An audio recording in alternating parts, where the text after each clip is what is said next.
social. Hola, bienvenidos a una clase más de teoría social. La clase del día de hoy se titula La teoría de la colonialidad del poder y la estructuración, de Aníbal Quijano. Aníbal Quijano nació el 17 de noviembre de 1928 en Perú. Fue un sociólogo. Estudió en la Universidad Nacional Mayor de San Marcos.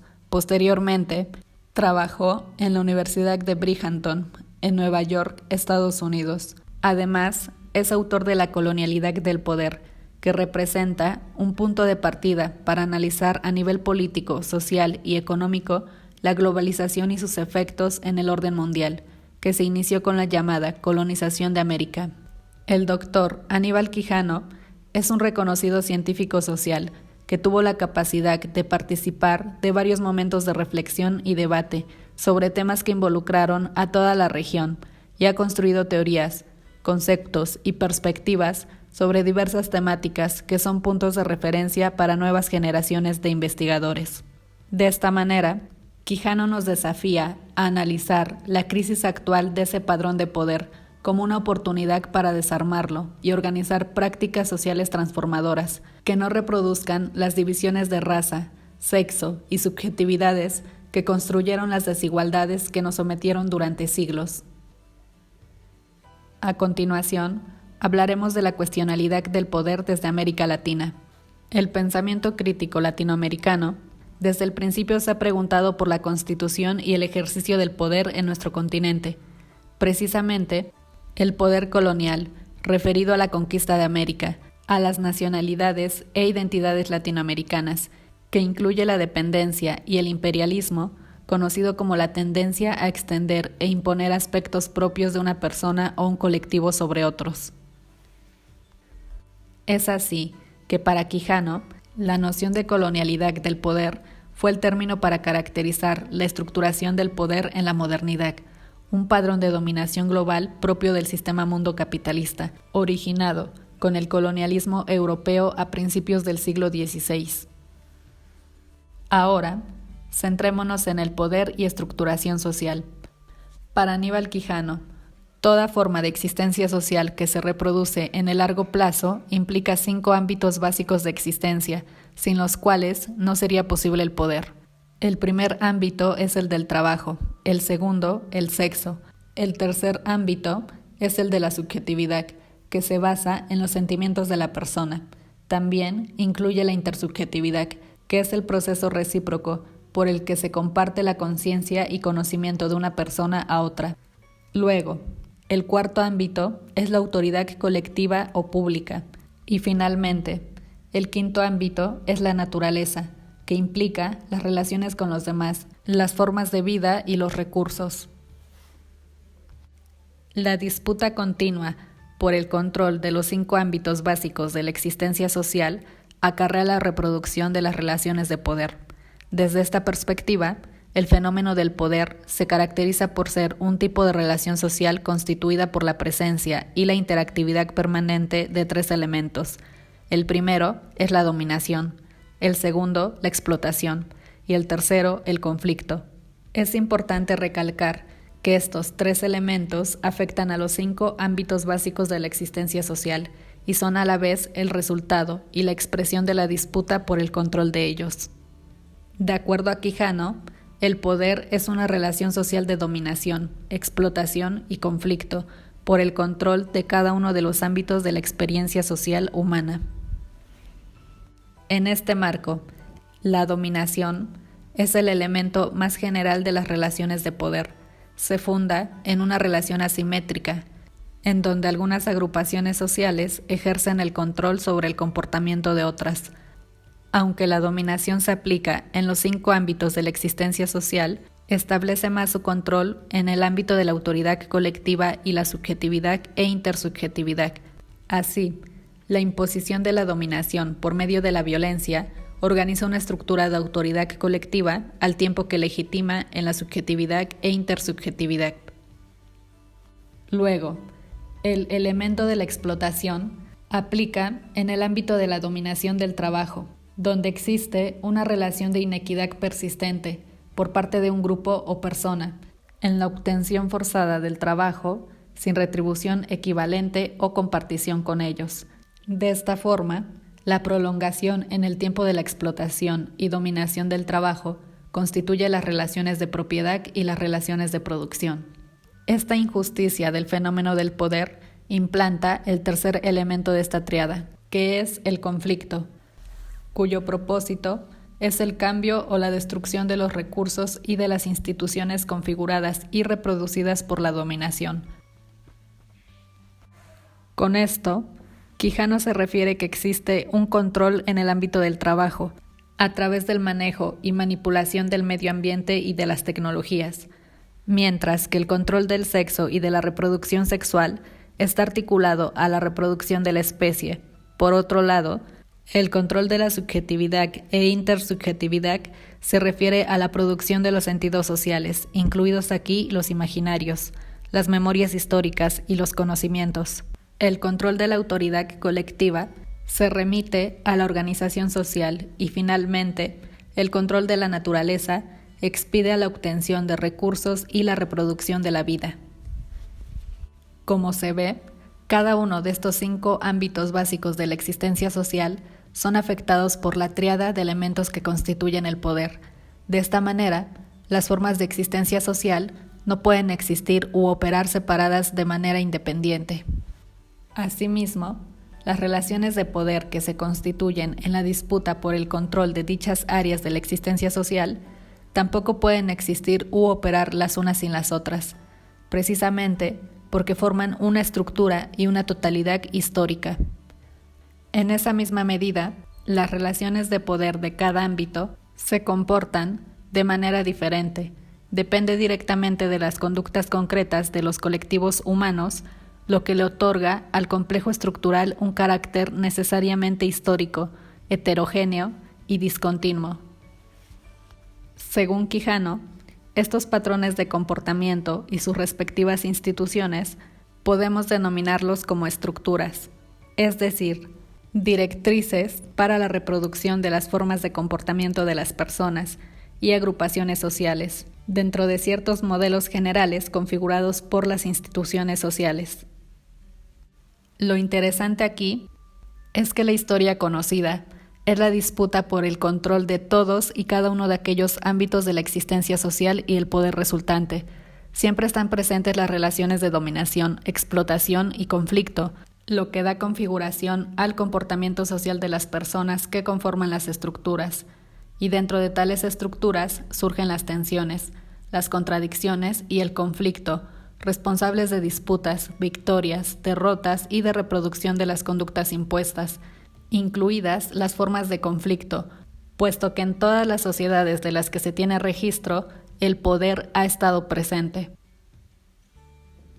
Ahora, centrémonos en la colonialidad del poder y estructuración social en la modernidad. En palabras de Quijano, la colonialidad del poder se constituye a partir de la conquista de América entre fines del siglo XV y principios del siglo XVI. De este modo, la colonialidad se origina y mundializa a partir de América Latina, en el mismo movimiento histórico en el que el poder capitalista se hace mundial. En este nuevo patrón de dominación se establecen también la colonialidad y la modernidad. En otras palabras, con América Latina, el capitalismo se hace mundial y la colonialidad y la modernidad se instalan hasta hoy, como los ejes constitutivos de ese específico patrón de poder. El primer eje consiste en un sistema de dominación, asentado en un entramado de relaciones sociales intersubjetivas, basadas en la clasificación social jerárquica de la población mundial, sostenida en la configuración y naturalización de la idea de la raza, como primera categoría social de la modernidad. La idea de la raza ha desempeñado un papel central dentro de las nuevas identidades geoculturales globales, que se constituyeron con el colonialismo hispánico a principios del siglo XVI, articulándose posteriormente con otras formas de clasificación social, basadas en las ideas de clase, de género y sexualidad. Quijano afirma que con la formación de América se establece una categoría mental nueva, la idea de raza.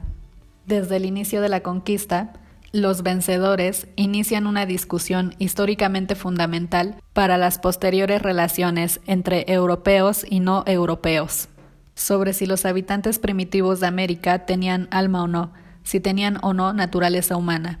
La pronta conclusión, decretada desde el papado, fue que son humanos, pero desde entonces, en las relaciones intersubjetivas y en las prácticas sociales del poder, quedó formada la idea de que los no europeos tienen una estructura biológica no solamente diferente de los europeos, sino sobre todo perteneciente a un tipo o a un nivel inferior. Por otra parte, la idea de que las diferencias culturales están asociadas a tales desigualdades biológicas han configurado profunda y duraderamente todo un complejo cultural de ideas, de valores, de actitudes, de imágenes y de prácticas sociales que están implicadas en las relaciones entre las personas. Es lo que conocemos como racismo. En el patrón de poder de la colonialidad, la idea de raza y del racismo impregnan la dominación social, material e intersubjetiva. Es por ello que la posición subalterna de los pueblos sometidos por este específico e histórico patrón de dominación será vista como resultado de una inferioridad esencial en su naturaleza. Luego, el segundo eje es el de la colonialidad, como actual patrón de poder. Está compuesto por un sistema de relaciones sociales materiales. En este sentido, con la conquista de América, comienza a gestarse paralelamente un nuevo sistema de control del trabajo, que consiste en la articulación de todas las formas conocidas de explotación en una única estructura de producción de mercancías para el mercado mundial, alrededor de la hegemonía del capital. La categoría analítica del capitalismo se refiere precisamente al conjunto formado por dicha articulación estructural. Efectivamente, el capitalismo se desarrolló desintegrando a todos los antiguos patrones de control del trabajo, absorbiendo y redefiniendo todos los fragmentos estructurales anteriores que le fueran útiles. Es así que en el proceso de constitución histórica de América, todas las formas de control, de explotación del trabajo, de la producción, apropiación y distribución de productos, fueron articuladas alrededor de la relación capital-salario y del mercado mundial. También quedaron incluidas la esclavitud, la servidumbre, la pequeña producción mercantil, la reciprocidad y el salario. En tal ensamblaje, cada una de dichas formas de control del trabajo no era una mera extensión de sus antecedentes históricos. Todas eran histórica y sociológicamente nuevas. Finalmente, un eje implica la producción de nuevas identidades geoculturales y agrupa a indios, negros, blancos, de acuerdo al lugar de origen. Y por otra parte, el segundo eje controla el trabajo a través del surgimiento de nuevas relaciones materiales de producción. De este modo, se conforma la colonialidad como patrón de poder global. Además, sufre constantes transformaciones históricas, pero no por eso deja de existir como fundamento de las relaciones de dominación, explotación y conflicto. De la misma forma, dentro de los ejes de la colonialidad del poder se incluye la subjetividad, desglosada por Aníbal Quijano en 3 elementos fundamentales. El primero es el imaginario social, el segundo, la memoria histórica, y el tercero, las perspectivas del conocimiento. Dentro del patrón de poder de la colonialidad, estos 3 elementos se expresan en el eurocentrismo, o la tendencia a considerar a Europa como centro o protagonista de la historia y la civilización humana. Así denomina Quijano el modo de producción y de control de las relaciones intersubjetivas, que fue elaborado y sistematizado a mediados del siglo XVII en Europa, como parte del eurocentramiento del patrón del poder moderno colonial. Así, el eurocentrismo está caracterizado por un imaginario social, una memoria histórica y una perspectiva de conocimiento, dependientes tanto de las exigencias del capitalismo como de la necesidad de los colonizadores de perpetuar y naturalizar su dominación. Esto ha incluido históricamente la apropiación de los logros intelectuales e incluso tecnológicos de los colonizadores. No obstante, el rasgo más potente del eurocentrismo ha sido un modo de imponer sobre los dominados un espejo distorsionante que les obligará En adelante, a verse con los ojos del dominador, bloqueando y encubriendo la perspectiva histórica y cultural autónoma de los dominados, bajo el patrón del poder actual.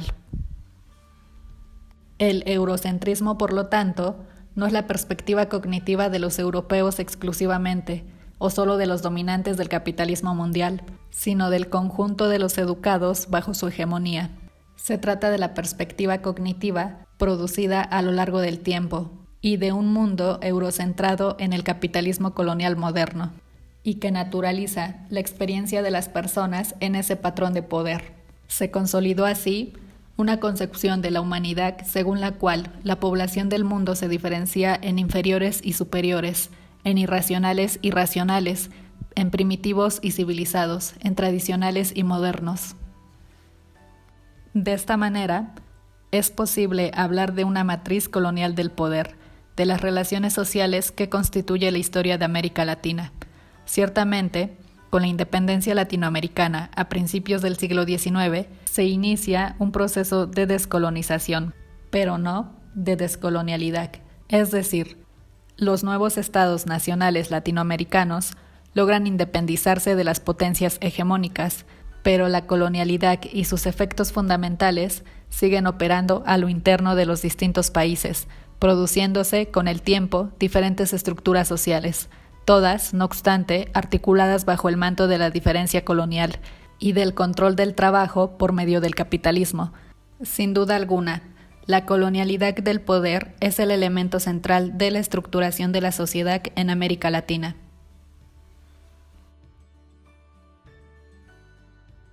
Eso es todo por la clase de hoy. Cuídate mucho. Hasta pronto.